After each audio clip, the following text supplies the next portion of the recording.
This is the video for History to 1865. Today I'm going to do a research video over Jefferson Davis and talk about some of the findings that I found. The main reason for this research video is to discuss the ways that Jefferson Davis not only helped the CSA, but also the USA. Many people don't know the history of Jefferson Davis. Jefferson Davis was a West Point graduate. Jefferson Davis went into the Army, served in the Army. He married his first wife, Miss Taylor, was her maiden name. She later died after 3 months. He then thought that he wanted to go into politics. So Jefferson Davis ran for Congress, and he became a House Representative member. He did this for the reasons that he wanted to support his state, he wanted to support his home country, he wanted to support where he came from, and he wanted to represent those people in that area.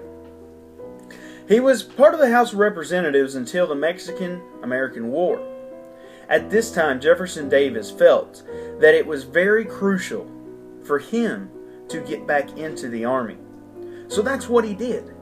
He went back into the Army and he served as a soldier under, at the time, and I believe he was a corporal when he went back in. He served under General Taylor, who was his ex-father-in-law. He made some very significant achievements in the Mexican War, and really that's where he really found that he was a public image, and he really got the public on his side. After the wars, when he became a U.S. Senator, he served as a senator. He represented his state, he represented his people, he represented everyone that he could.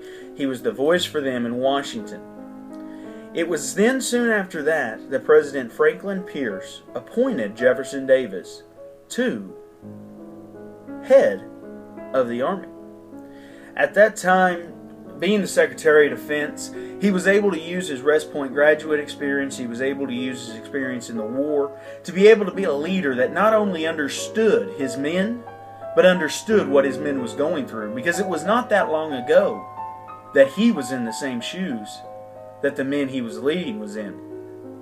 Another kind of cool point about West Point is Jefferson Davis graduated from West Point, and then 1 year after him, another Confederate name that we all know, General Robert E. Lee, also graduated from West Point.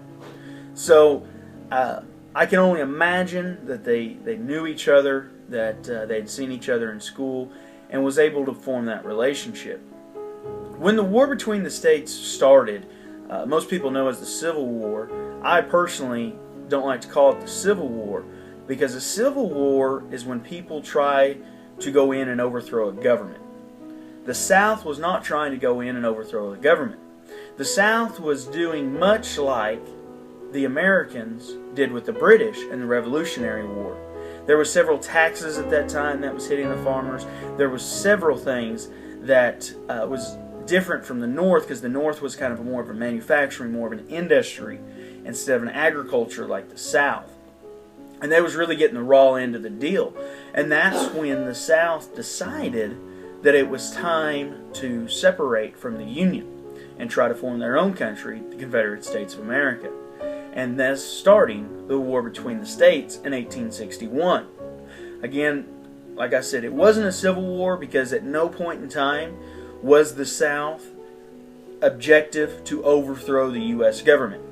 It was, like I said, it was more like a second Revolutionary War, and it was a war that was fought for the South to be able to represent themselves, to be able to form their own country, and do everything like that. Many people think of the war between the states, and they think of it as terms of slavery. However, the slavery did not come into effect until the Emancipation Proclamation that was talked about in the Gettysburg Address by Abraham Lincoln. And really, at that time, it was more or less brought up as kind of a way to rile up the troops, because there were so many troops in the Union and there were so many troops for the Confederates that was fighting their own brothers. And they was saying, listen, hey, we've been fighting this war since 1861. Now it's about 1863. And why don't we just let them make their own country? We did it not too long ago in 1776. We're looking at about 110 years later. We're fighting the same fight. Jefferson Davis served as the President of the Confederate States of America, and he did this much like the same reasons Robert E. Lee did this. They both did it because it dealt with the states they was from. It dealt with their home. It dealt with their family. It dealt with their brothers. It dealt with the ones that they knew, the ones that they loved, and there was no way that they could go against them. Jefferson Davis was one of those that he felt strong about the war between the states, and he felt very strong about the Southern ties and them making their own country. He actually felt so strong that when in April of 1865 in the Appomattox Courthouse, when Robert E. Lee surrendered to Grant, it was several months later that Jefferson Davis was still having cabinet meetings, and Jefferson Davis was still saying, hey, we can still win this war. We need to still fight. We need to still do what was right. It was soon after that Jefferson Davis was actually thrown in jail for treason. This was a very touchy subject. Jefferson Davis was a highly supported by the public. Jefferson Davis, while he was in prison for treason, actually got several letters from former slaves supporting him, former farmers supported him, actually former Union soldiers that supported him and supported the cause for the South. Many don't see and don't understand that several slaves also fought for the Confederacy, and several slaves wanted the South to be able to form their own country. So as time went on, the trial was coming about, and they was having a bail hearing. Now the problem that they was seeing was right before this trial, they knew that if they found Davis guilty, they would have a huge backlash from it. They would be basically saying that everybody that fought for the South committed treason. They would be basically saying that everybody that was involved in the war between the states was treason and was going against the country. Where they knew if they acquitted him, that it was going to be one of those that, it might be the people in the North that supported overtaking the Confederacy, that it would be kind of fuel for them as well. Several of the members that have also been tried for treason would have been pardoned. And however, Jefferson Davis, he very well could have. I mean, again, he was the former Secretary of Defense, he was a U.S. Senator, he was a U.S. Congressman. He was very tight with Franklin Pierce, and there were several times that Franklin Pierce fought for him to get pardoned, but Jefferson Davis said that he would never ask for that.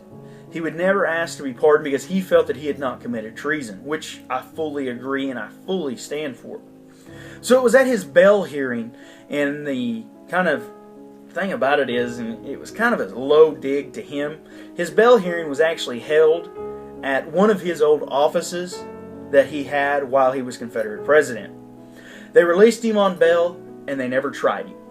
So he was never innocent until proven guilty. He was never proven guilty as somebody with treason, let alone he was also never pardoned from it, so it was an outstanding charge on him. Jefferson Davis then went back to his home state of Mississippi.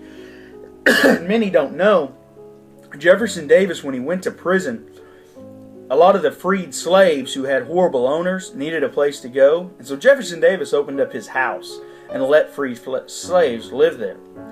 But he also came home to all of his crops being damaged by Union soldiers, his house being vandalized by Union soldiers. And so he really, it was tough on him, and I can only imagine. Jefferson Davis then lived on. He had a rough life. He got to see 4 of his sons die, and so on and so forth. And he passed away at the age of 81. Jefferson Davis, I hope that I've been able to open up a little bit and tell you a little bit of my findings and tell you a little bit more that you may not know about him. He was a great milestone for not only Confederate States of America, but the United States of America. Thank you. My name is Cody W. McPherson, and this is for History Class 2-1865.